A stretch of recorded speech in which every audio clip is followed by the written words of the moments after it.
Mga ka-confess, bago natin simulan ng wild at nakakapanabik na kwento ngayong araw, nais ko muna kayong imbitahan na mag-subscribe sa YouTube channel ng Tagalog Wild Confession. Dito, hatid namin ang maiinit, mabibigat at makabuluhang mga kwentong siguradong tatama sa damdamin. Paalala lang po, ang lahat ng kwentong maririnig ninyo ay pawang katang isip lamang at ginawa para magbigay aliw at aral. Anumang pagkakatulad sa tunay na tao o pangyayari ay hindi sinasadya. At ngayon, mga ka-confess, ihanda nyo na ang sarili ninyo dahil isa na namang nakakaintriga at kapanapanabik na Tagalog Wild Confession ang inyong mapapakinggan. Simulan na natin. Dear Ate J, itago mo na lang ako sa pangalang Warren. Taga Cavite ako, isang lugar kung saan ang bawat kanto ay tila may kwentong nakatago. Pero ang kwento ko, marahil, ang isa sa pinakamaitim at pinakamahirap lunukin. Nagsimula ang lahat sa isang napakatahimik at tila perpektong buhay. Mayroon akong asawa, si Elena, at 2 anak na sina CJ at baby Laika. Kung titingnan mo kami mula sa labas, sasabihin mong, sana all. Masipag ako, may maayos na trabaho sa isang manufacturing firm dito sa PESA.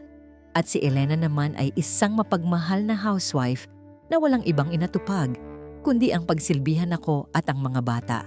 Pero aminin natin, Ate J, minsan ang sobrang katahimikan ay nakakabingi. Sa 10 taon naming pagsasama, naging routine na ang lahat. Gigising ako ng alas 5 ng umaga, kakain ng almusal na inihanda ni Elena, papasok sa trabaho, uuwi ng pagod, kakain muli at matutulog. Paulit-ulit, nawala ang spark, nawala ang excitement. Hanggang sa isang araw, dumating sa buhay ko si Sheila. Si Sheila ay isang bagong empleyado sa Quality Control Department.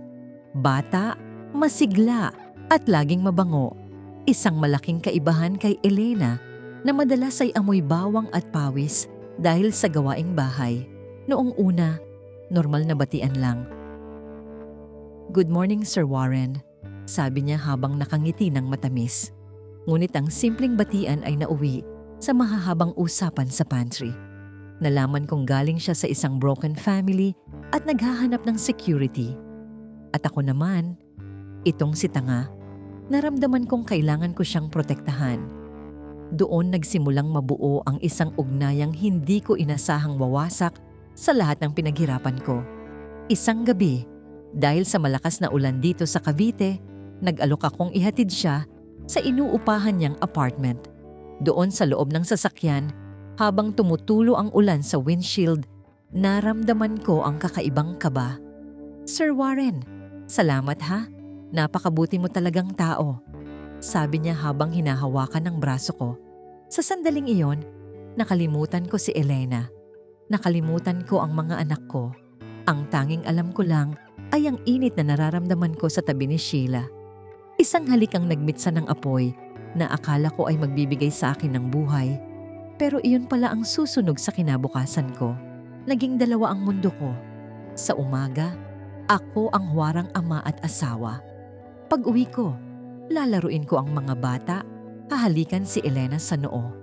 Pero ang isip ko ay nasa susunod na pagkikita namin ni Sheila. Nagdadala ako ng pasalubong kay Elena para lang maibsan ang guilt na nararamdaman ko. Ang bait mo talaga, Warren. Swerte namin sa'yo. Madalas sabihin ni Elena habang naghahanda ng hapunan. Tuwing naririnig ko yon, tila may sumasaksak sa puso ko. Pero mas matimbang ang tawag ng laman at ang adrenaline na dulot ng pakikipagrelasyon ng patago. Halos gabi-gabi kaming magka-chat ni Sheila. Binibilhan ko siya ng mga mamahaling gamit, mga bagay na hindi ko man lang naisipang ibigay kay Elena sa loob ng 10 taon. Naging madalas ang overtime ko sa trabaho. Ang totoo, nasa isang hotel kami sa Tagaytay o kaya naman ay tumatambay sa mga liblib na kainan para lang hindi makita ng mga kakilala. Akala ko, kaya kong pagsabayin. Akala ko, kontrolado ko ang lahat. Sabi nga nila, walang sikretong hindi nabubunyag. 1 linggo ng hapon, habang natutulog ako, naiwan kong bukas ang cellphone ko. Isang message mula kay Sheila ang pumasok. I miss you, Daddy Warren. Kailan tayo babalik sa Tagaytay? Nagkataon na hawak ni Elena ang phone ko dahil kukuha sana siya ng litrato ng mga bata. Ate Jay, hindi ko malilimutan ang hitsura ni Elena nang gisingin niya ako. Walang sigaw, walang sabunot. Ang mga mata niya lang napuno ng luha at panghihinayang. Warren, ano to? Mahinang tanong niya. Sinubukan kong magsinungaling. Workmate ko lang yan, Elena. Nagbibiruan lang kami. Pero hindi siya bata.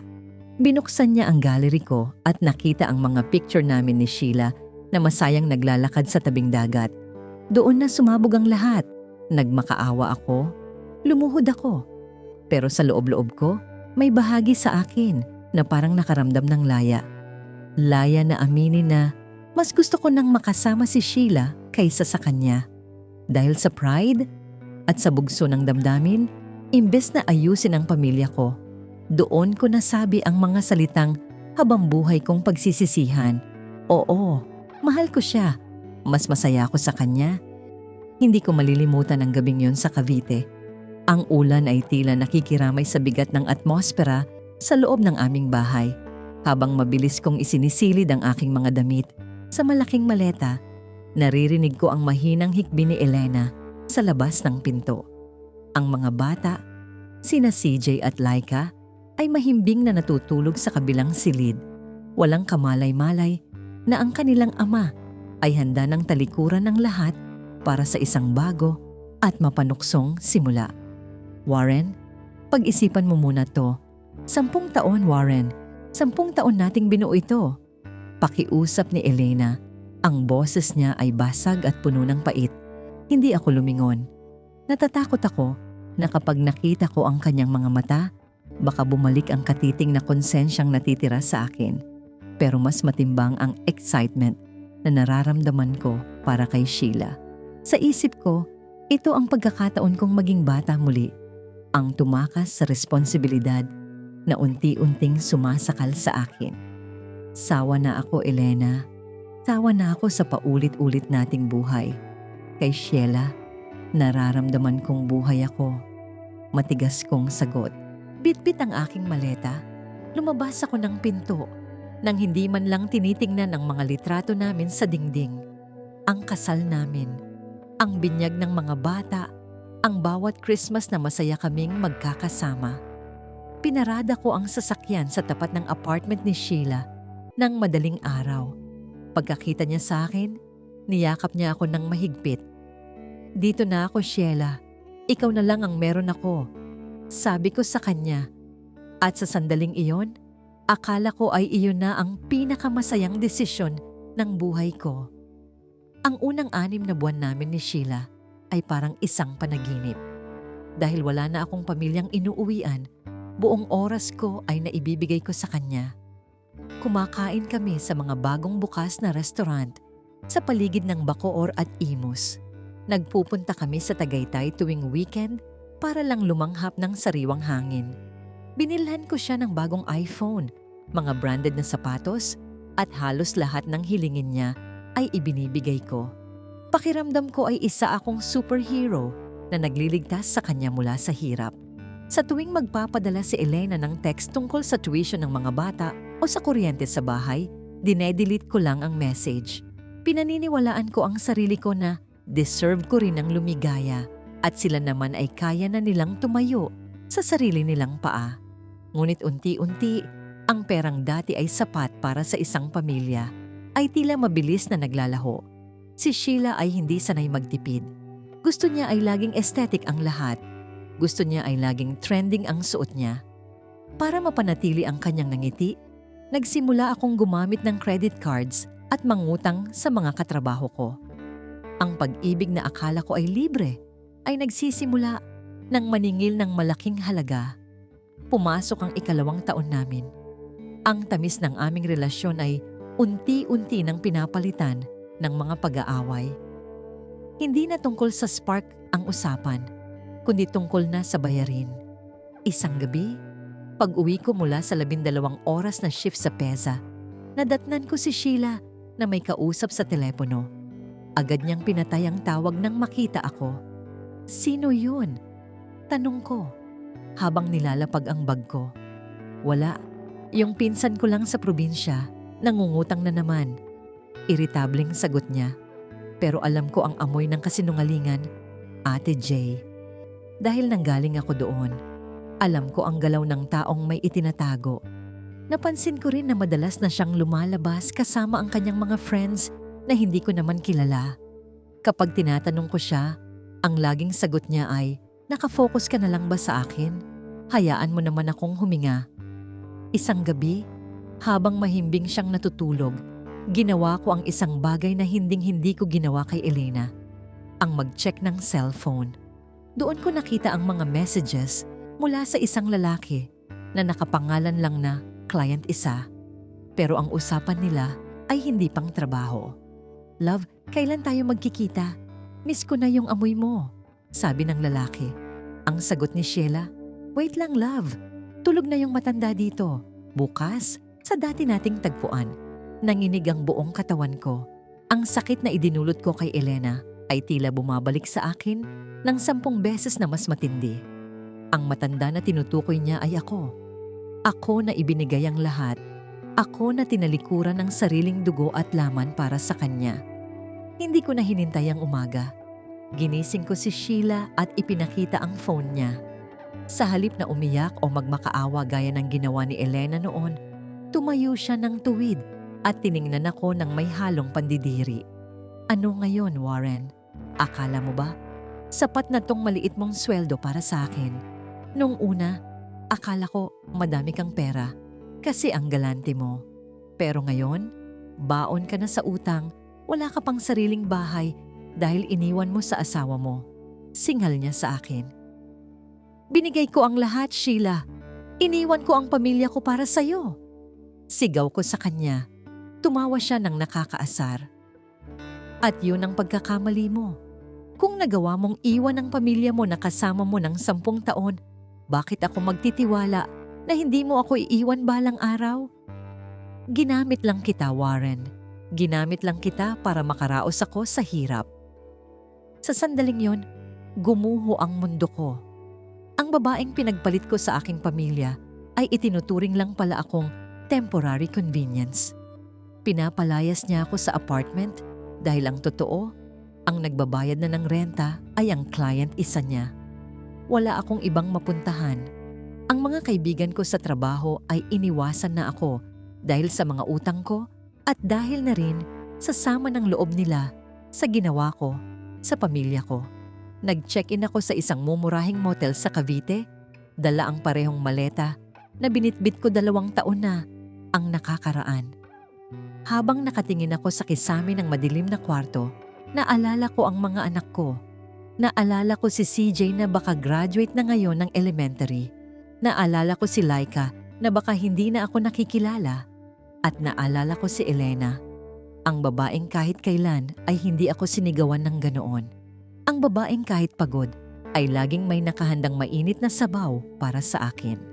Sinubukan kong tawagan si Elena. 1 ring, 2 ring, hanggang sa may sumagot. "Hello?" Boses ni Elena. Mas kalmado na siya ngayon, parang wala nang pait. "Elena, ako to si Warren." Pabulong kong sabi. Nagkaroon ng mahabang katahimikan sa kabilang linya. "Anong kailangan mo, Warren?" Gusto ko lang sanang humingi ng tawad. Iniwan na niya ako, Elena.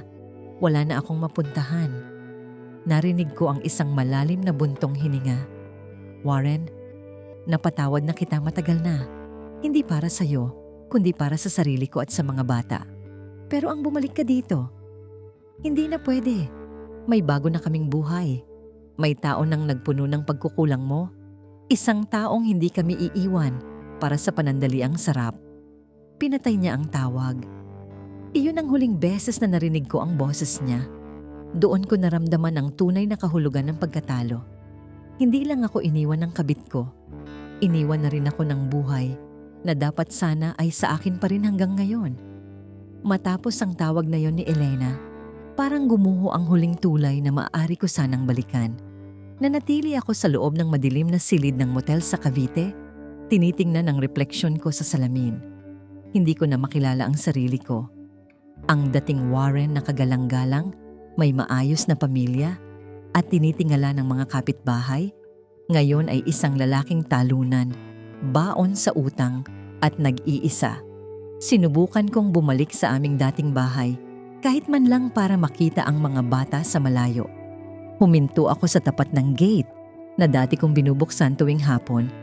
Nakita ko si CJ, ang panganay ko, na tumutulong sa isang lalaki na mag-ayos ng bisikleta sa garahe. Hindi ko kilala ang lalaki, pero nakikita ko ang ngiti sa mukha ng anak ko. Isang ngiti na matagal nang nawala noong nandoon pa ako at laging nakatitig sa cellphone ko para kay Sheila. Lumabas si Elena mula sa pinto. May dalang pitsel ng juice at hinalikan siya ng lalaki sa pisngi. Doon ko natanto na ang pwesto ko sa buhay nila ay matagal na nilang kinalimutan at pinalitan ng isang taong tunay na nagpahalaga sa kanila. Umalis ako nang hindi nagpapakita. Wala na akong karapatang guluhin ang katahimikan nila. Bumalik ako sa trabaho pero hindi na rin ako nagtagal.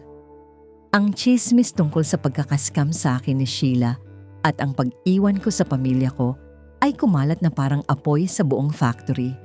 Tuwing dadaan ako, nararamdaman ko ang mga matang nakatingin sa akin ng may panghuhusga at pait. Ang dati kong posisyon ay naging katawa-tawa sa paningin ng iba. Isang araw, nag-resign ako. Hindi ko na kaya ang bigat ng tingin nila. Nagpalipat-lipat ako ng trabaho. Mula sa pagiging driver hanggang sa pagiging kargador. Ang bawat sentimong kinikita ko ay napupunta lang sa pagbabayad ng mga utang na naiwan ni Sheila sa pangalan ko. Minsan, nakikita ko si Sheila sa social media, may kasama ng bagong client. Nakasuot pa rin ng mga alahas na ako ang bumili. Pero ngayon ay iba na ang nagbabayad ng kanyang luho. Gusto ko siyang sugurin, gusto ko siyang sumbatan. Pero ano pa ang saysay? Pinili ko siya. Pinili ko ang panandaliang sarap kaysa sa pangmatagalang pagmamahal. Ngayon, nakatira na lang ako sa isang maliit na paupahan. Tuwing gabi, ang tanging kasama ko ay ang pagsisisi. Iniisip ko kung nasaan na kaya ako ngayon kung hindi ako nagpadala sa tukso. Siguro ay masaya kaming naghahapunan ni na Elena. Siguro ay ipinagmamalaki ako ng mga anak ko. Pero lahat ng siguro na yon ay nilunod ko na sa sarili kong mga maling desisyon. Natututunan ko na ang karma ay hindi laging dumarating sa anyo ng aksidente o sakit. Minsan, ang karma ay ang paggising mo sa umaga na napagtatanto mong nasa iyo na ang lahat, pero itinapon mo lang para sa isang taong hindi ka naman talaga pinahalagahan. Pinili ko ang kabit at sa huli, gaya ng inaasahan, iniwan din ako. At iyan ang kwento ni Warren, mga ka-confess, at diyan na nagtatapos ang ating kwento para sa araw na ito. Maraming salamat sa inyong matiyagang pakikinig mula simula hanggang sa dulo ng madamdaming karanasan ni Warren.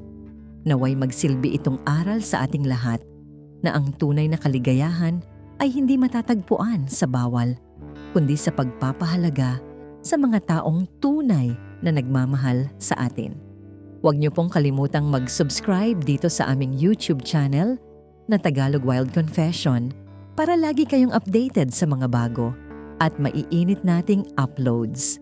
I-follow nyo na rin po ang aming Facebook page na Tagalog Wild Confession para sa mas marami pang diskusyon at kwentuhan. Muli, maraming salamat sa inyong suporta. Hanggang sa susunod nating kwentong Tagalog Wild Confession. Ingat po kayong lahat.